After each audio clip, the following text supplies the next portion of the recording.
Hello friends, welcome to India का all thing. तो दोस्तों, आज हम संविधान के 100 महत्वपूर्ण क्वेश्चन देखेंगे जो एग्जाम्स में हर बार आते हैं, बहुत इंपॉर्टेंट है। तो चलिए शुरू करते हैं। तो दोस्तों, क्वेश्चन 1 है, देखते हैं रेगुलेट एक्ट कब आया। तो दोस्तों, रेगुलेट एक्ट आया 1774 में। ठीक है। दूसरा क्वेश्चन है, बंगाल का प्रथम गवर्नर जनरल कौन था। तो बंगाल का प्रथम गवर्नर जनरल वारेन हेस्टिंग था, लॉर्ड वारेन हेस्टिंग। ठीक है। उच्चतम न्यायालय की स्थापना कब हुई। तो 1774 में उच्चतम न्यायालय की स्थापना हुई। प्रथम उच्चतम न्यायालय था भारत का। भारत में प्रथम उच्चतम न्यायालय की स्थापना कहाँ हुई। तो कलकत्ता में हुई। ठीक है। सेटलमेंट एक्ट कब पारित हुआ। 1781 में सेटलमेंट एक्ट पारित हुआ। पिट्स इंडिया एक्ट कब पारित हुआ, मतलब कब आया। तो 1784 में पिट्स इंडिया एक्ट आया। 1793 में चार्टर अधिनियम आया। इंपॉर्टेंट क्वेश्चन है ये सब। अच्छा, संविधान सभा का गठन कब हुआ। तो संविधान सभा का गठन जुलाई 1946 में हुआ। आगे बढ़ते हैं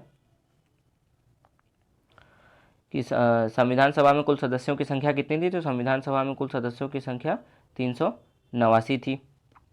उसके बाद संविधान सभा की प्रथम बैठक कब और कहाँ हुई। तो संविधान सभा की प्रथम बैठक 9 दिसंबर 1946 को दिल्ली के काउंसिल चैम्बर में इसकी बैठक हुई थी। कौन सी रियासत थी जिसमें संविधान सभा ने भाग नहीं लिया था। कौन सी रियासत थी जिसने संविधान सभा में भाग नहीं लिया था। तो हैदराबाद ने इसमें भाग नहीं लिया था, इकलौता ऐसा विरासत था। संविधान सभा में कुल अनुसूचित जनजातियों के सदस्यों की संख्या कितनी थी। तो 33 थी। इंपॉर्टेंट क्वेश्चन है दोस्तों, सारे के सारे इंपॉर्टेंट क्वेश्चन है, आप ध्यान से देखते रहिए। हाँ, तो 13वां क्वेश्चन है, संविधान सभा में महिलाओं की संख्या कितनी थी। तो महिलाओं की संख्या 15 थी। ठीक है, कितनी, 15 थी। ठीक है। उसके बाद अगला क्वेश्चन है, संविधान सभा के स्थायी अध्यक्ष। तो स्थायी अध्यक्ष थे डॉक्टर राजेंद्र प्रसाद और अस्थायी अध्यक्ष थे डॉक्टर सच्चिदानंद सिन्हा। ठीक है। अगला क्वेश्चन है, संविधान सभा के स्थायी अध्यक्ष डॉक्टर राजेंद्र प्रसाद को कब बनाया गया। तो 11 दिसंबर 1946 को डॉक्टर राजेंद्र प्रसाद को संविधान सभा का स्थायी अध्यक्ष बनाया गया था।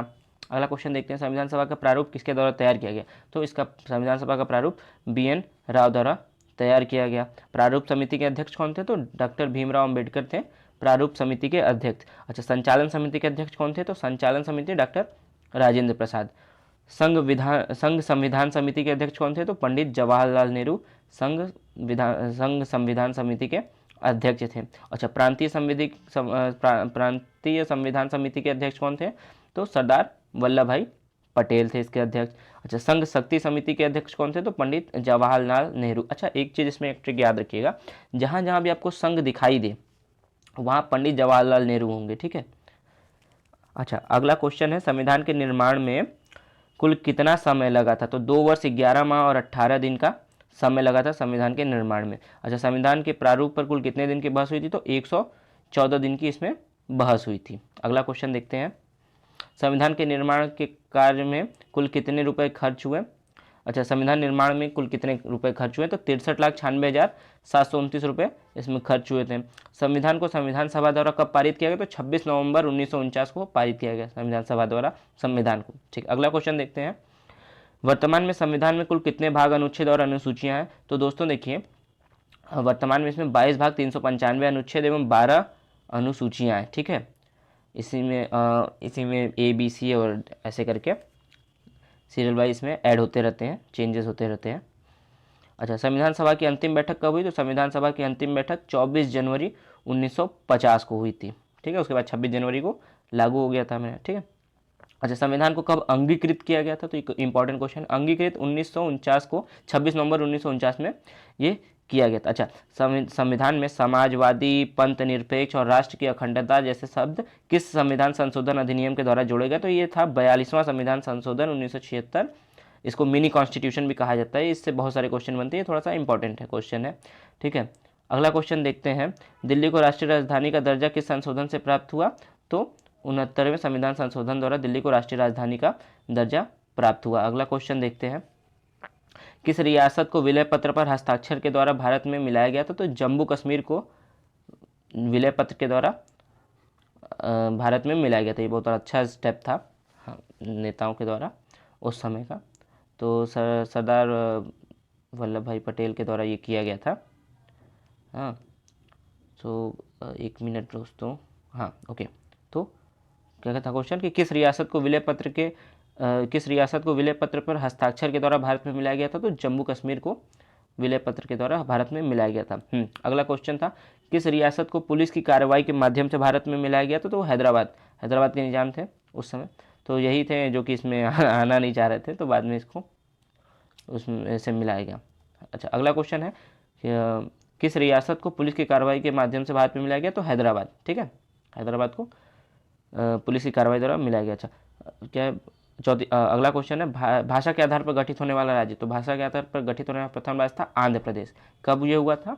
तो आंध्र प्रदेश का गठन कब हुआ? 1 अक्टूबर 1953 को आंध्र प्रदेश का गठन हुआ।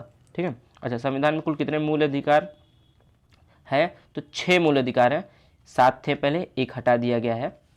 ठीक है, संपत्ति का अधिकार अब वो कानूनी अधिकार हो चुका है।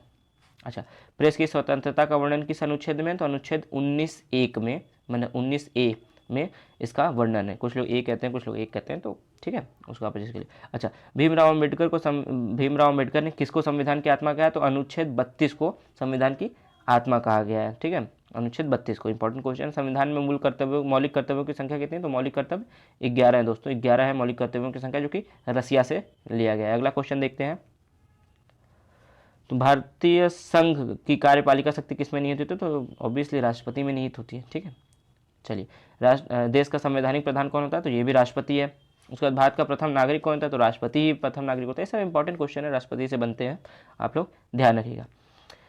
भारत के प्रथम राष्ट्रपति थे जो लगातार 2 बार राष्ट्रपति, तो भाई राजेंद्र प्रसाद प्रथम राष्ट्रपति थे अपने, और 2 बार बने गए थे, 2 बार चुनाव जीते थे, तो ये 2 बार बनने वाले प्रथम राष्ट्रपति थे। अच्छा, भारत के प्रथम उपराष्ट्रपति सर्वपल्ली राधाकृष्णन थे। ठीक है, ये 1 बार उपराष्ट्रपति रहे, फिर 1 बार राष्ट्रपति बने थे। अच्छा, अगला क्वेश्चन है, भारत की प्रथम महिला राष्ट्रपति? तो महिला राष्ट्रपति प्रतिभा देवी सिंह पाटिल थी। इंपॉर्टेंट क्वेश्चन है, क्वेश्चन पूछ लेता है कभी कभी एग्जाम्स में। अच्छा, राज्यसभा का पदेन सभापति, बहुत इंपॉर्टेंट क्वेश्चन है, इसका आंसर है उपराष्ट्रपति। जो उपराष्ट्रपति होता है ये राज्यसभा का पदेन सभापति होता है। ठीक है, निर्णायक मत देने का जो थी ये, हालांकि इनको मत नहीं देते हैं, लेकिन आखिरी में फैसला ये लेते हैं। ठीक है, सभापति होते हैं। अच्छा, मंत्री कितने प्रकार के होते हैं? तो मंत्री देखिए दोस्तों 3 प्रकार के होते हैं। ठीक है, मंत्री कितने प्रकार के होते हैं? मंत्री 3 प्रकार के होते हैं। एक होते हैं कैबिनेट मिनिस्टर, ठीक है, एक कैबिनेट मंत्री होते हैं, उसके बाद राज्य मंत्री होते हैं, और एक उप मंत्री होते हैं। ठीक है, 3 तरह के मिनिस्टर होते हैं या 3 तरह के मंत्री होते हैं। चलिए अगला क्वेश्चन देखते हैं, राज्यसभा में अधिकतम सीटों की संख्या कितनी है? तो राज्यसभा में अधिकतम सीटों की संख्या 250 है। ठीक है, लेकिन वर्तमान में कितने हैं? तो 243 हैं। ठीक है, अच्छा, मतलब 243 पे चुनाव होता है, 245 सीट होते हैं, 2 रिक्त रह जाते हैं। ठीक है, तो ये अगला क्वेश्चन आपका था। 245 वर्तमान में कितनी सीटें? तो 245, और चुनाव कितने बताया? 243 पे, ध्यान रखिएगा दोस्तों। अच्छा, राज्यसभा की सदस्यता पाने के लिए न्यूनतम आयु कितनी है? तो राज्यसभा की सदस्यता इसको पानी है, उसकी न्यूनतम आयु 30 वर्ष होनी चाहिए। ठीक है, अगला क्वेश्चन देखते हैं, सबसे अधिक और सबसे कम सीट कहाँ पे? तो सबसे अधिक सीट है यूपी में। ठीक है, राज्यसभा की सबसे अधिक सीट यूपी में है, उत्तर प्रदेश में 31, और उसके बाद सबसे कम तो कई जगह है, नागालैंड वगैरह में देखेंगे, बाकी जगह है तो वहाँ पे 1-1 ही है। ठीक है, गोवा वगैरह में, नवनदीप वगैरह में देखेंगे तो 1-1 ही है, वो तो नहीं आता है। तो इंपॉर्टेंट देखिए कि सबसे ज़्यादा कहाँ है, तो यूपी में सबसे अधिक है, 31 सीट है। अच्छा, राज्यसभा का गठन पहली बार कब हुआ? तो राज्यसभा का गठन 3 अप्रैल 1952 को हुआ। इंपॉर्टेंट क्वेश्चन है, राज्यसभा की पहली बैठक कब हुई? तो 13 मई 1952 को हुई। ठीक है, 3 अप्रैल और 13 मई, ये याद रखिए। अच्छा, मूल संविधान में लोकसभा के सदस्यों की संख्या कितनी निश्चित की गई? तो 500 निश्चित की गई थी। ठीक है, और अधिकतम कितनी हो सकती है लोकसभा में सदस्यों की संख्या? तो हो सकती है 552। आइए अगला क्वेश्चन देखते हैं। हाँ, तो लोकसभा की सदस्यता के लिए न्यूनतम आयु? तो न्यूनतम आयु है देखिए 25 वर्ष दोस्तों, लोकसभा के लिए 25 वर्ष, राज्यसभा के लिए 30 वर्ष। अच्छा, लोकसभा के प्रथम अध्यक्ष, ये देखिए बहुत इंपॉर्टेंट क्वेश्चन है, गणेश वासुदेव मावलंकर इनका नाम है, गणेश वासुदेव मावलंकर लोकसभा के प्रथम अध्यक्ष थे। ठीक है, लोकसभा के प्रथम उपाध्यक्ष थे एम अनंत शयनम आयंकर। ठीक है, एम अनंत शयनम आयंकर, ये थे लोकसभा के प्रथम उपाध्यक्ष। ठीक है, अच्छा, सबसे अधिक लोकसभा सीटें कहाँ है? तो ये भी है उत्तर प्रदेश में। उत्तर प्रदेश में 80 लोकसभा सीटें हैं, सबसे अधिक सीटें यहीं पे। अच्छा, सर्वप्रथम भारत का विधि अधिकारी कौन होता है? तो महान्यायवादी जो होता है वो भारत का सर्वप्रथम विधि अधिकारी होता है, महान्यायवादी। ठीक है, अगला क्वेश्चन है, उच्च न्यायालय की स्थापना? तो उच्च न्यायालय की स्थापना कब हुई? तो 1862 में हुई, और कहाँ हुई? तो कहाँ? तो कलकत्ता में हुई। ठीक है, उच्च न्यायालय की स्थापना मतलब हाईकोर्ट की स्थापना कलकत्ता में 1962 में हुई थी पहले ही। अच्छा, आगे देखते हैं, तो मुख्यमंत्री की नियुक्ति किसके द्वारा की जाती है? तो मुख्यमंत्री की नियुक्ति राज्यपाल द्वारा की जाती है। ठीक है, और प्रथम योजना आयोग का अध्यक्ष कौन था? तो योजना आयोग और नीति आयोग दोनों का अध्यक्ष प्रधानमंत्री होते हैं। एक ही बात है, बाद में इसका नाम बदल गया। अगला क्वेश्चन देखते हैं। तो प्रथम योजना आयोग का अध्यक्ष कौन था? तो गुलजारी लाल नंदा, ठीक है, उपाध्यक्ष। प्रथम योजना आयोग के उपाध्यक्ष कौन थे? तो गुलजारी लाल नंदा इसके उपाध्यक्ष हैं। और अध्यक्ष कौन थे? तो अध्यक्ष भाई उस समय पंडित जवाहरलाल नेहरू हमारे प्रधानमंत्री थे, तो वही इसके अध्यक्छ पहले बने होंगे। ठीक है, आगे देखते हैं। वित्त आयोग की नियुक्ति किस वर्ष हुई और इसके अध्यक्ष कौन थे? तो वित्त आयोग की नियुक्ति 1951 में हुई। इसके अध्यक्ष थे केसी नियोगी। ठीक है, वित्त आयोग के अध्यक्ष थे केसी नियोगी। ठीक है, लोकसेवा आयोग की स्थापना कब हुई? तो लोकसेवा आयोग की स्थापना 1926 में हुई। ठीक है, राष्ट्रपति किसके समक्ष शपथ लेता है और त्यागपत्र? तो राष्ट्रपति मुख्य न्यायाधीश के सामने शपथ लेता है, भारत के मुख्य न्यायाधीश के सामने, और उपराष्ट्रपति के सामने अपना त्यागपत्र देता है। ठीक है, और उपराष्ट्रपति किसके समक्ष शपथ लेता है और त्यागपत्र देता है? तो उपराष्ट्रपति राष्ट्रपति के समक्ष ही शपथ भी लेता है और त्यागपत्र भी देता है। अच्छा, राज्यपाल किसके समक्ष शपथ लेता है और त्यागपत्र देता है? तो राज्यपाल देखिए राज्य के जो मुख्य न्यायाधीश होते हैं उनके सामने अपनी शपथ लेगा और राष्ट्रपति के सामने अपना त्यागपत्र देगा। ठीक है, और उसके बाद क्वेश्चन अगला है 71वां क्वेश्चन, भारत का मुख्य न्यायाधीश किसके समक्ष शपथ लेता है और त्यागपत्र देता है? तो भाई ये राष्ट्रपति के सामने ही शपथ भी लेगा और राष्ट्रपति के सामने ही त्यागपत्र भी देगा। ठीक है, तो ये 71वां क्वेश्चन है, राष्ट्रपति के सामने ही शपथ लेगा और राष्ट्रपति के सामने ही त्यागपत्र भी दे देगा। अगला क्वेश्चन देखते हैं।